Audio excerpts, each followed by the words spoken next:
Kamusta mga Kapinoy Discovery? Ang kamatayan ay isang tiyak na destinasyon para sa ating lahat, walang sino man ang makakatakas dito.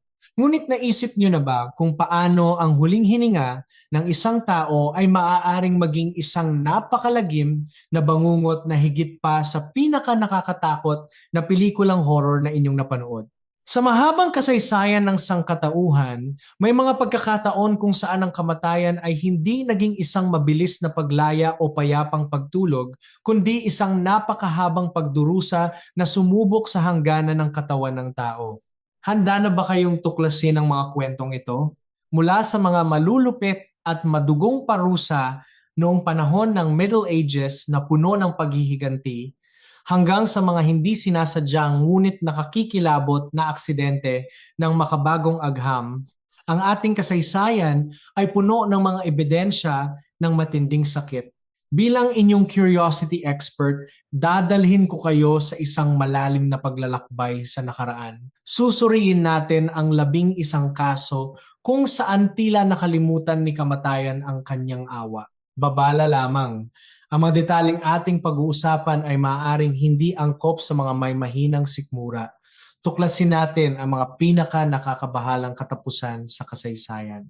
Pumunta tayo sa taong 1327.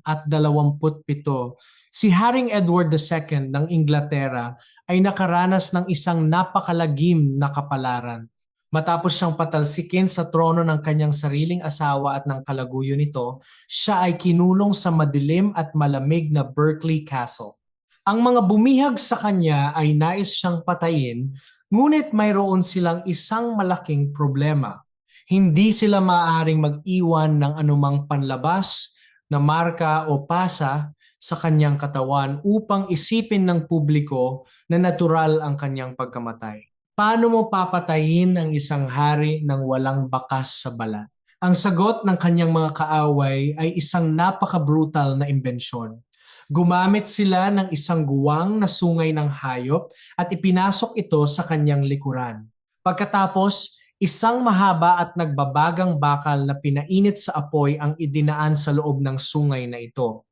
Ang layunin upang sunugin at lutuin ang kanyang mga panloob na organo nang hindi sinusunog ang kanyang balat. Si Edward II ay pumanaw habang ang kanyang katawan ay literal na iniluluto mula sa loob.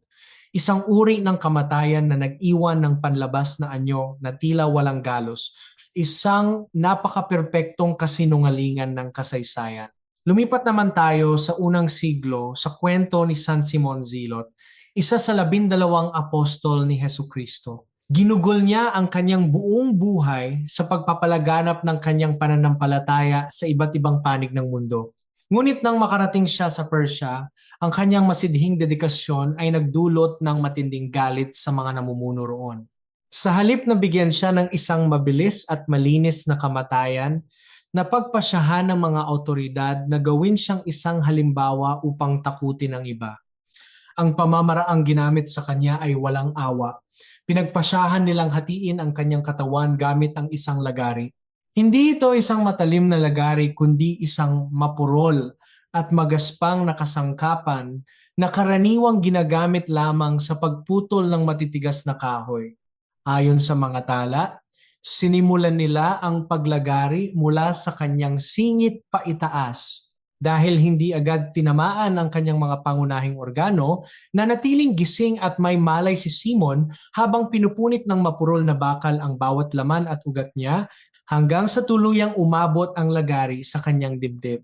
Sino ba ang hindi nakakakilala kay William Wallace, ang pambansang bayani ng Scotland na naging simbolo ng paglaban para sa kalayaan? Ngunit nang siya ay matalo at madakip ng mga Ingles noong taong 1305, hindi lamang siya pinatay, siya ay inilaan para sa pinakabrutal na proseso ng pagbitay sa kasaysayan ng Inglaterra. Ang kanyang kalbaryo ay nagsimula nang siya ay itali sa isang kabayo at kaladkarin sa mga maputik at magaspang na kalsada ng London na nagdulot ng malalalim na sugat sa kanyang buong katawan. Pagkatapos nito, siya ay binitay. Ngunit ang kalupitan ay hindi nagtapos doon. Bago pa man siya tuluyang mamatay sa pagkakasakal, pinutol ang lubid upang matiyak na siya ay buhay, gising at nakakaramdam ng sakit para sa susunod na yugto ng parusa. Habang siya ay nakahiga at naghihingalo, hiniwa ang kanyang tiyan. Inilabas ang kanyang mga bituka at sinunog sa harap mismo ng kanyang mga mata habang siya ay humihinga pa. Matapos siyang tuluyang mamatay sa matinding sakit at pagkawala ng dugo, ang kanyang katawan ay hinati sa apat na bahagi. Ang mga bahaging ito ay ipinadala sa iba't ibang sulok ng kaharian upang magsilbing isang nakakakilabot na babala. Ngayon, pag-usapan natin ang isang kaso na may halong nakapangingilabot na katatawanan. Noong taong 258 Common Era, hinatulan ng kamatayan ng Romanong emperador na si Valerian si San Lorenzo. Bilang parusa, inihiga siya sa isang higanting parilya o gridiron na gawa sa bakal sa ibabaw ng nagbabagang mga uling. Siya ay literal na inihaw ng buhay ng mga Romano. Ngunit ang nakakabilib kay San Lorenzo, sa halip na magmakaawa o sumigaw sa sakit habang nasusunog ang kanyang balat at laman, nagpakita siya ng isang hindi pangkaraniwang tibay ng loob. Matapos ang ilang oras na pagkaihaw sa isang gilid, sinabi niyang may kalmadong boses sa mga berdugo, "Baligtarin niyo na ako, luto na ang bahaging ito." Pumasok tayo sa mga lihim ng palasyo ng Roma. Si Emperatrice Fausta, ang asawa ni Constantine the Great, ay nasangkot sa isang napakadilim na iskandalo. Siya ay pinaghinalaang may lihim at ipinagbabawal na relasyon sa kanyang sariling anak-anakan na si Crispus. Dahil sa matinding galit at upang protektahan ng imahe ng imperyo, iniutos ni Constantine ang isang parusang kamatayan na tila malinis sa paningin, ngunit sa katotohanan ay isang napakabagal at nakakapasong pagdurusa. Ikinulong si Fausta sa isang silid ng sona o caldarium at pinainit ang temperatura hanggang sa umabot sa antas na hindi nakakayanin ng tao. Siya ay nasuffocate at literal na niluto sa loob ng makapal at nagbabagang singaw hanggang sa mamatay. Matapos ang kanyang malagim na pag-init, iniutos ni Constantine ang Damnatio Memoriae, ang ganap na pagbura sa kanyang pangalan, mukha at alaala mula sa lahat ng monumento, barya at kasulatan. Tingnan naman natin ang kaso ni George Plantagenet, ang Duke ng Clarence.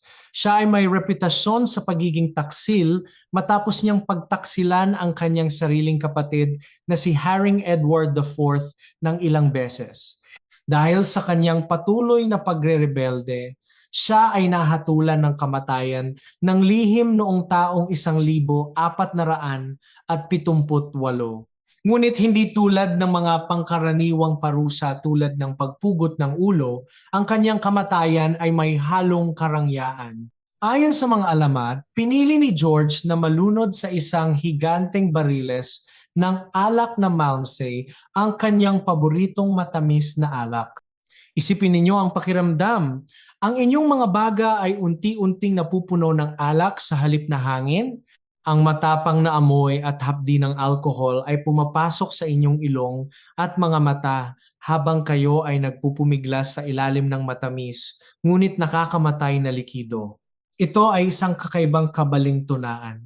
Pinatay siya ng mismong bagay na nagbibigay sa kanya ng labis na kaligayahan noong siya ay nabubuhay pa. Ang pagpugot ng ulo ay itinuturing na mabilis at walang sakit na kamatayan kung gagawin ng tama. Ngunit para kay Mary, ang reyna ng mga Scottish, ito ay naging isang madugong sakuna.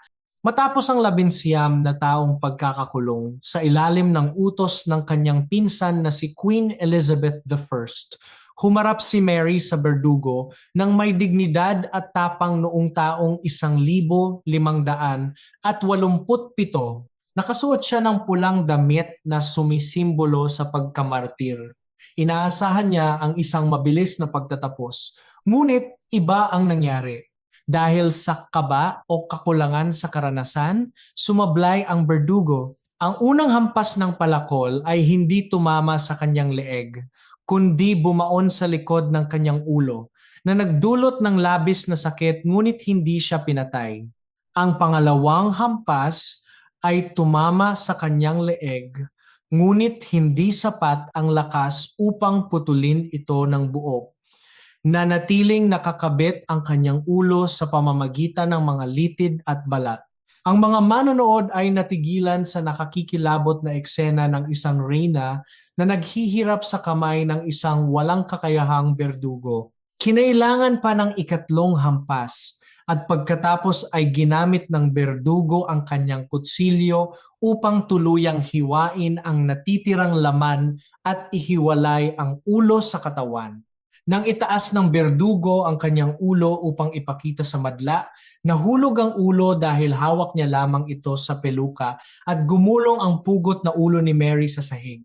Ang kapalpakan ng berdugo ay nagbago sa isang dapat sanay mabilis na parusa at ginawa itong isang mahaba, madugo at nakakatraumang torture para sa lahat ng mga nakasaksi sa araw na iyon.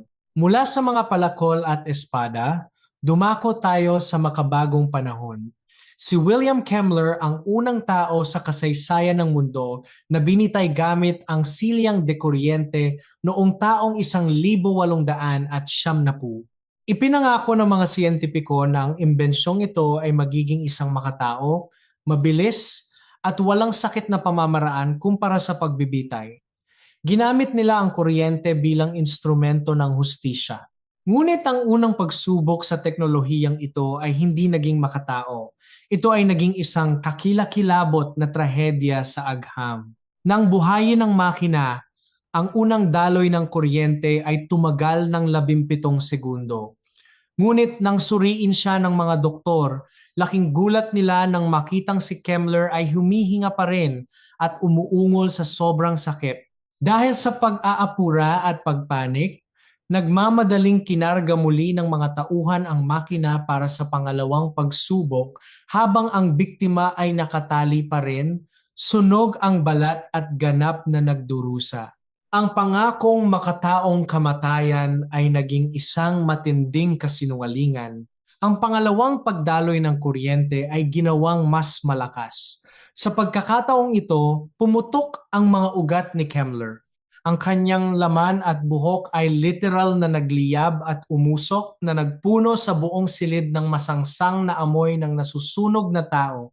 Ang mga saksi ay nasuka at hinimatay sa nasaksihan. Isang mamamahayag na naroon ang napaulat na nagsabi, mas mabuti pa sanang gumamit na lang ng palakol. Ang inakalang tagumpay ng agham ay nauwi sa isa sa mga pinakabrutal na pagbitay sa modernong kasaysayan. Ngayon, pag-usapan natin ang isang kamatayan na hindi resulta ng parusa, kundi ng isang trahedya sa trabaho. Noong taong 1900, si Hisashi Ouchi ay naaksidente sa planta ng nuklear sa Tokaimura, Japan. Siya ay na-expose sa isang napakalaking halaga ng radiation na libu-libong beses na mas mataas kaysa sa kayang tanggapin ng katawan ng tao. Ang nangyari sa kanya ay hindi lamang isang simpleng pagkasunog. Ang radiation ay pumasok sa kanyang mga selula at winasak ang mismong blueprint ng kanyang buhay. Ang radiation ay ganap na sumira sa kanyang DNA. Nangangahulugan ito na ang kanyang katawan ay nawalan ng kakayahang gumawa ng mga bagong selula. Ang kanyang balat ay unti-unting natuklap at hindi na tumubo muli. Ang kanyang mga panloob na organo ay nagsimulang matunaw at dumugo at ang kanyang immune system ay tuluyang naglaho. Siya ay naging isang buhay na katawan na unti-unting nabubulok. Araw-araw, nawawalan siya ng likido sa katawan at ang bawat paghawak sa kanya upang palitan ang mga bendahe ay nagdudulot ng pagtuklap ng kanyang laman. Sa kabila ng kanyang matinding paghihirap, pinilit ng mga doktor na panatilihin siyang buhay gamit ang pinakamodernong medikal na teknolohiya. Sinalinan siya ng dugo at sinubukan ang stem cell transplant ngunit walang gumana. Si Hisashi ay nagdusa sa loob ng 83 araw sa isang tunay na impyerno sa lupa. Gising siya habang nararamdaman ang pagkatunaw ng sarili niyang katawan. Ang kanyang puso ay pinipilit na tumibok ng mga makina kahit na ang kanyang pisikal na anyo ay halos hindi na makilala bilang isang tao. Lumipat tayo sa mas kamakailang kasaysayan. Matapos ang mahigit 4 na dekada ng pamumuno bilang isang diktador sa Libya, si Muammar Gaddafi ay nakaranas ng matinding pagbagsak. Noong taong 2011, matapos matalo ang kanyang hukbo, siya ay nagtago. Ang isang leader na dating kinatatakutan at nag-aari ng mga gintong palasyo ay natagpuan ng mga rebeldeng sundalo na nagtatago sa loob ng isang madilim at maruming tubo ng imburnal sa bayan ng Sirte. Ang kanyang pagbagsak ay mabilis at ang katapusan niya ay walang bahid ng awa. Nang siya ay mahuli, hindi siya dinala sa korte upang litisin. Sa halip, siya ay kinuyog ng galit na galit ng mga tao. Siya ay kinaladkad, binugbog, at pinahirapan ng labis. Ang pinakasukdulan ng kanyang pagkapahiya at sakit ay nang saksakin siya ng isang rebelde sa likuran gamit ang isang bayoneta. Ang dating makapangyarihang pinuno ay pumanaw na duguan, bali-bali ang buto at inalisan ng lahat ng dignidad bago tuluyang tinapos ang kanyang paghihirap gamit ang ilang putok ng baril sa ulo sa gitna ng matinding kaguluhan. Balikan natin ang Middle Ages para sa ating huling kwento. Si Haring Charles II ng Navarre, na kilala bilang Charles the Bad, ay nagkasakit ng malubha. Noong panahong iyon, ang medisina ay hindi pa maunlad. Iniutos na balutin ang buong katawan ng hari, mula ulo hanggang paa, ng mga telang lino na ibinabad sa napakatapang na alak o brandy. Siya ay naging tila isang mummy na balot ng alkohol. Ano kaya ang maaaring maging mali rito? Ang sakuna ay nangyari nang ang isang katulong na inatasang tahiin ang mga tela upang hindi matanggal ay kailangang putulin ang sobrang sinulid. Sa halip na gumamit ng gunting na wala siya sa mga oras na iyon, gumamit siya ng isang nakasinding kandila upang sunugin ang sinulid. Sa isang iglap, ang apoy ay kumalat sa telang basang-basa sa alak. Ang hari ay biglaang naging isang naglalagablab na sulo. Siya ay nasunog ng buhay sa loob mismo ng gamot na dapat sana ay magpapagaling sa kanya at namatay matapos ang ilang araw ng matinding hapdi.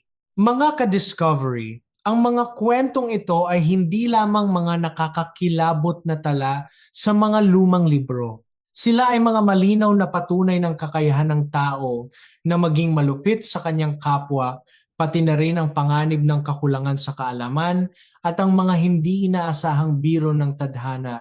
Ipinapakita ng mga kasong ito na minsan ang linya sa pagitan ng mabilis na pagpanaw at ng isang tila walang hanggang pagdurusa ay kasing nipis lamang ng isang mapurol na palakol, isang maliit na kandila, o isang simpleng pagkakamali sa agham. Kaya sa susunod na isipin ninyo ang tungkol sa kamatayan, alalahanin na minsan ang paglisan sa mundong ito ay isang biyaya kung ihahambing sa kung paano nagdusa ang mga taong ating tinalakay. Ano sa tingin ninyo ang pinakamalupit na kamatayan sa ating listahan? May iba pa ba kayong naiisip na kwento mula sa kasaysayan? I-comment ninyo sa ibaba ang inyong mga saloobin. Huwag kalimutang mag-like, mag-subscribe, at pindutin ang notification bell para sa mas marami pang nakaka-curious na kwento dito lang sa Pinoy Discovery. Hanggang sa muli,